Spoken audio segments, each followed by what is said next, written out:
It's unreal scenes. You've got these absolute clowns over on YouTube saying Nepo's washed, he's past it, his rating is plummeting, and then he goes and does this. Fights back today against Arjun Erigaisi. What a phenomenal game it was. We've got to dive in, wait till the final. Beautiful combination, a true brilliancy. There's one to come already in the opening. It's prawn to see ships from Arjun. The Karo Khan defence.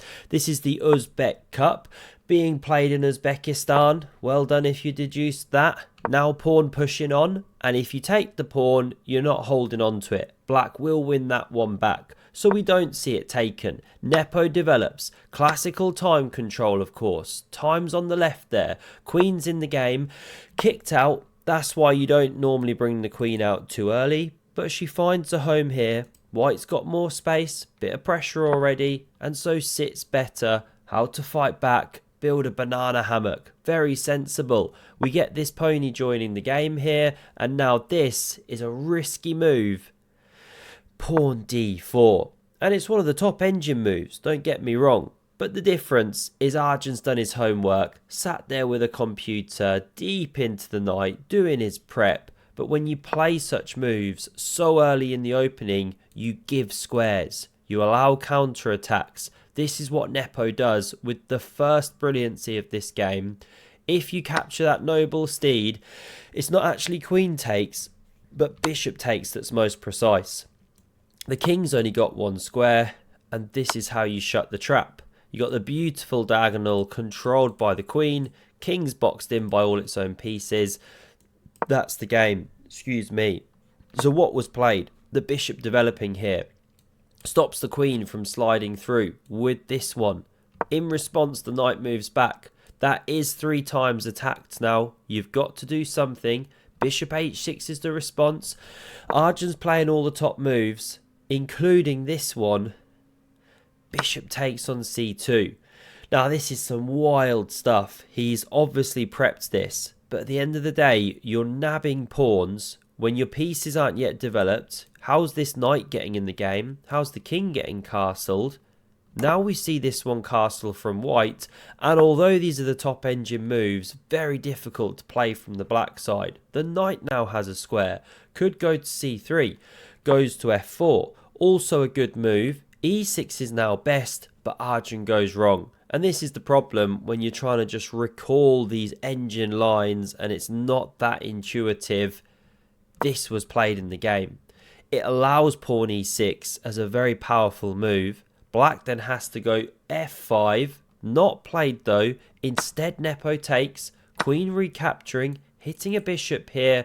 But bishop takes on d3 is played. Restoring the material. And if you try and take here as an in-betweener, remove the defender of the bishop, then win a piece. Well, white responds with their own in-betweener.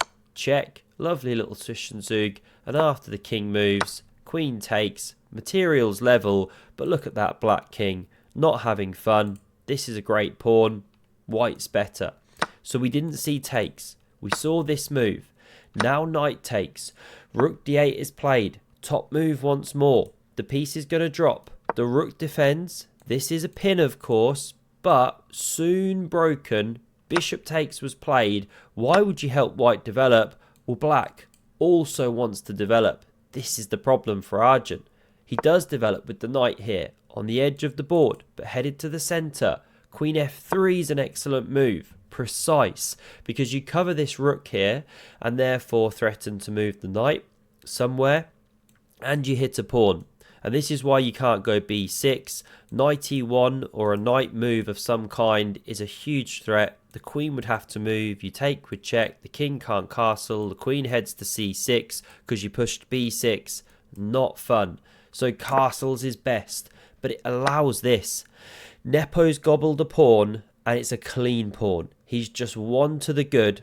I don't know what Arjun found when he was home cooking this up and he thought the position was playable for black. It's pretty unpleasant. White's a pawn to the good. Now Nepo's going for the queen exchange and look at this. It's like that annoying friend in the playground that just won't leave you alone. Please play with me. No, I don't want to. Please play with me. No, I don't want to. Please. No. It gets very, very demoralising after a while. So this lady gives up.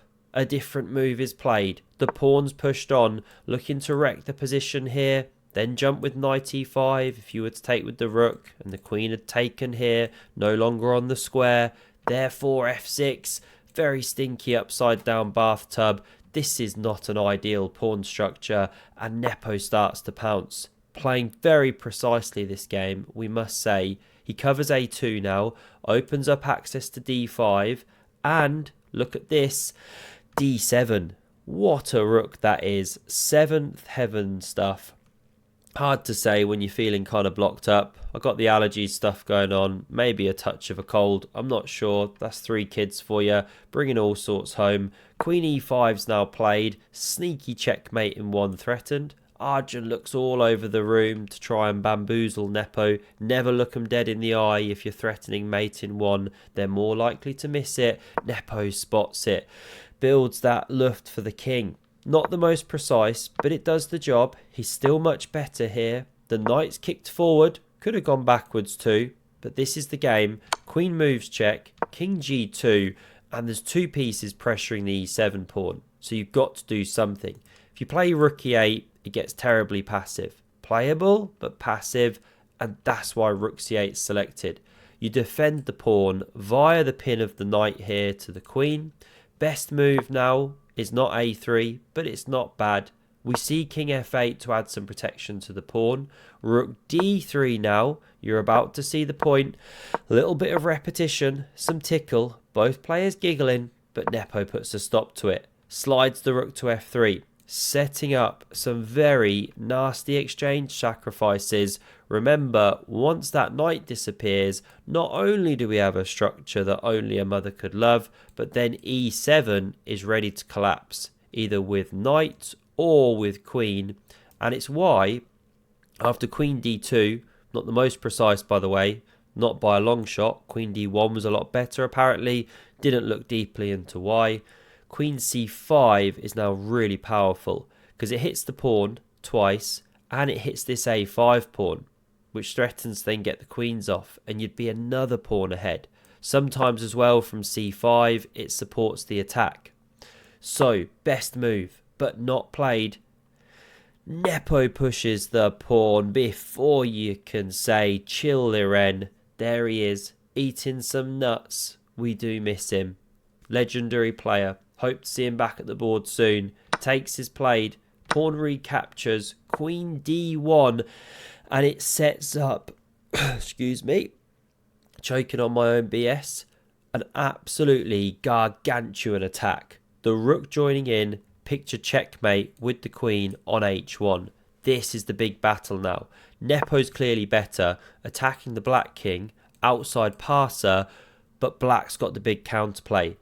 Now queen a4 is actually best, apparently roughly level once you attack the knight. I mean, I don't know, looks crazy scary for black with the outside passer, but that wasn't played. The more human rook a8, you know, played with less than a minute on the clock now.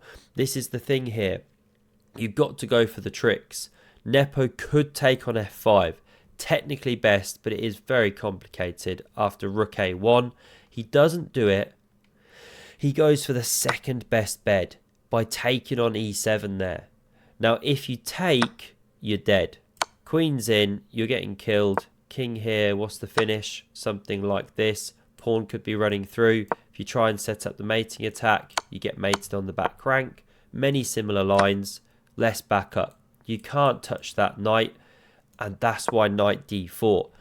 Now you double whammy the rook on f3, set up the tricks, and it really is a tricky position. You know, let's take that step back. If you're playing white here, what are you going for? Your rook's under fire. How natural does rook f4 look? You move it out the way, you hit the knight, that's a threat, very good. Knight d5 coming soon, then you converge on f6, pawn can push, queen can invade, looks amazing. But this is a losing move. You're about to get mated in 8 This is why elite level chess is so hard, right? You could play an amazing game and still lose. Now mate in 7, because you just can't stop this. You know, you have to start going for some kamikaze stuff, but none of it works. Here you get mated. Sample line. So don't go rook f4. The winning move is rook takes on f6, and it gets the brilliancy. Audience going nuts. What a shot by Nepo. Takes from the king. Knight d5 check is the point, and king g7 should be played. Far and away the best defensive try. Although this looks the best attacking move, it's actually not. It's a bit subtle, but when the king moves, you can now check from f4 is the point. And then from here, and then run the pawn, and it's very good. You don't have these same lines if you go from e7 and check from g5. All a bit subtle. So after the check here, you should go king h8, then there's queen e5. You know, here we see a big difference between checking from c7 and not e7. King h7 played, game goes on here, but black's just about surviving, white's still better. Black's got to prove it. But don't get mated yourself. Let's run back. King g7 not played. Arjun gobbles up the pawn, and he's saying, hey, if I'm going to die, I want to die with a full tummy. This is now played, and basically the king is flushed out like poop from the River Seine in readiness for the recent Olympics. True story. Way too much feces in the water there. Had to bring in the big machinery, get rid of that stuff, pump it out.